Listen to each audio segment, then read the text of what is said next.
오랜만에 동물을 위한 정의라는 좋은 책을 읽었는데요. 이 책을 읽으면서 이제 마사 너스바움이 설명을 하기 위해서 아리스토텔레스나 에피쿠로스 같은 서양 고전 윤리 학자들을 등장시키기도 하고, 또 칸트나 공리주의 철학자들, 특히 동물 해방을 얘기한 싱어에 대해서도 나오고 있는데, 특히 여기에서 이 책의 추천사를 보면은 싱어가 쓴 책의 제목이 이제 동물 해방이거든요.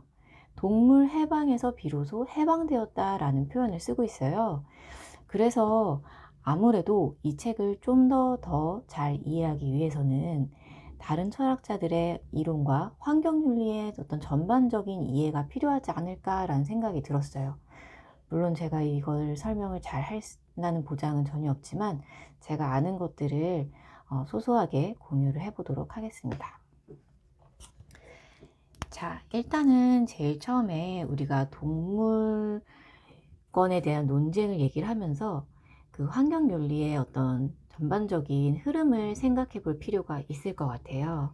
자, 제일 처음에는 사람들이 이성을 중심으로, 인간에게 이제 이성이 있잖아요. 그래서 인간 중심의 논리가 있다라고 보시면 되겠습니다. 사실 이 인간 중심에서는 아리스토텔레스랄지 아니면 칸트, 데카르트, 여기에 등장하는 사람들만 제가 말씀을 드릴게요. 와 같은 사상가들이 나오게 됩니다. 자, 아리스토텔레스 같은 경우는 어떤 목적론적으로 식물은 동물을 위해, 동물은 인간을 위해 존재한다 라는 얘기를 했기 때문에 여기에 포함이 되고 있고요.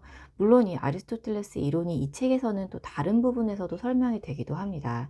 자, 그래서 이제 아리스토텔레스. 자, 그리고 나서 이제 또 데카르트가 나오는데, 데카르트는 어떤 동물을 일종의 그 기계로서 생각을 하죠. 그래서 이제 기계론적 자연관을 가지고 있다고 볼 수가 있어요.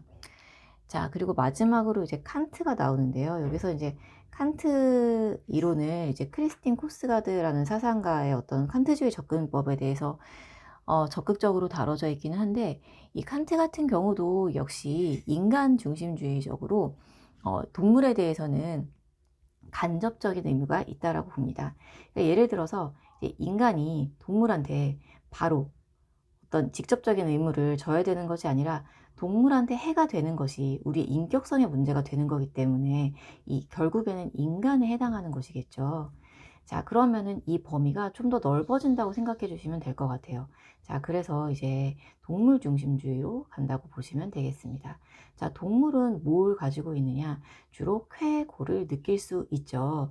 자, 그래서 여기에서는 이 동물이 쾌, 그리고 고를 느낄 수 있느냐? 여기에 대해서 우리 동물 중심주의의 대표적인 학자인 싱어를 볼 수가 있겠습니다. 자, 동물 중심 싱어가 있죠. 여기에서도 이제 많이 나오고, 특히 이제 마사노스바움 같은 경우는 어떤 동맹이라는 표현을 쓰기도 하는데, 이론적인 물론 차이점은 있지만 싱어의 이론은 우리가 공부를 많이 해줘야 될 것 같아요. 싱어 같은 경우는 쾌고 감수 능력을 지녔어요. 자, 그렇기 때문에 모든 존재의 이익을 동등하게 평가해야 되겠죠.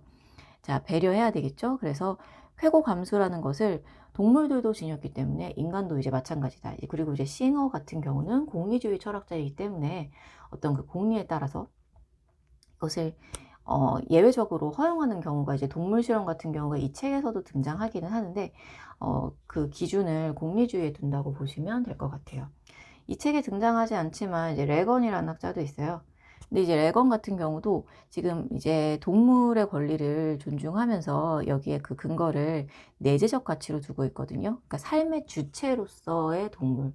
그렇기 때문에 이제 레건의 이론에서는 1살 이하의 포유류는 해당이 안 돼요. 그러면 싱어가 얘기했듯이 쾌고 감수가 있다는 것을 우리 인간이 인지하지 못한 동물들이 있을 수 있을 것이고, 혹은 쾌고 감수 능력이 없는 뭐 무척추 동물이나 이런 동물들도 있을 수 있고요. 레건 같은 경우는 1살 이하의 포유가 있으니까 모든 동물을 도덕적 고려의 대상으로 두는 것은 아니라고 볼 수가 있겠죠. 자, 그러면은 이 책의 이제 논의에서는 이 두 가지가 주로 나오고 있어요. 인간 중심과 동물 중심 위주로 동물권에 대해서 이제 나올 수 있는데, 이 이후에 이제 더 범위를 확장시켜서 뭐 식물도 이게 생명이 있는 모든 존재들이 들어갈 수 있는 생명 중심이 있어요. 생명 중심. 여기에는 우리가 잘 알고 있는 이제 생명 외경 사상의 슈바이처와, 자, 그리고 테일러라는 학자가 있어요. 테일러가 보기에는 이 아리스토텔레스도 목적론에 대해서 얘기하지만, 이 테일러가 보기에는 목적론적으로 각자가 삶의 중심이라고 생각을 하고 있어요. 왜 우리가 식물들이 이제 자랄 때 햇빛을 향해서 자라는 거 보면은 각자가 자기 스스로 번영하려고 하고 어떤 생장의 에너지를 가지려고 하는 걸 볼 수가 있잖아요. 그런 입장에서 이제 테일러가 등장을 하고요. 이 범위가 점점 더 넓어지면서 어디까지 가냐? 뭐 산, 흙, 물 모든 생태까지도 해당이 된다라고 하는 생태 중심주의가 있습니다. 자, 여기에서 대표적인 학자는 이제 레오폴드가 있어요. 이걸 대지윤리라고도 하죠. 자, 그래서 여기에서부터는 어떤 생태 전체론적인 접근에서 그 생명 공동체의 범위를 대지 전체로 확장한다라고 볼 수가 있어요. 자, 그리고 이제 같은 사상가로 이제 네스, 같은 생태 중심주의 사상가로 네스를 들 수가 있겠습니다. 굉장히 이 책은 이 전반적인 내용을 다 다루는 것은 아니지만, 여기에서 이제 핵심적으로 나오는 게 이제 역량 중심이라는 방법이 있었어요. 이 부분은 저도 미처 몰랐던 건데, 이 역량 중심 방법을 통해서 상대방의 역량을 신장시켜 주는 것에 대해서 우리가 고민하기 위해서는 어떤 존중의 태도가 필요하고, 그리고 여기에서는 점차적으로 뭐 우정이랄지 법에 대해서 다룰 정도로 굉장히 포괄적으로 그리고 심도 깊게 다루고 있는 책이라고 볼 수 있겠습니다. 이 마사 노스바움의 동물에 의한 정의에 대해서 굉장히 큰 인상을 받았고요. 좋은 책이라는 걸 말씀을 드리고 싶어요. 다만 중간에 나오는 어떤 철학자들이 나오는 부분들에 대해서 제가 알고 있는 것을 이제 공유해 보게 되었고, 그리고 이제 또 한 가지는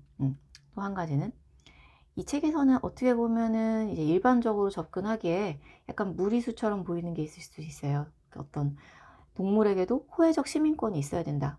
동물도 뭐 아무 데서나 소란을 피우지 말고 아무 데나 배변을 하지 않고, 뭐 이런 부분이랄지, 그리고 또 여기에서 또 이제 포식에 대해서도 어디까지를 인간이 개입을 해야 되는가, 먹고 먹히는 것을 또 자연적으로만 접근해야 되는 것은 아닌가, 이런 것들에도 약간의 의아한 점들은 있었는데, 전반적으로 동물권에 대해서 동물에 의한 정의, 굉장히 어떤 인식을 넓힐 수 있는 좋은 책이었습니다.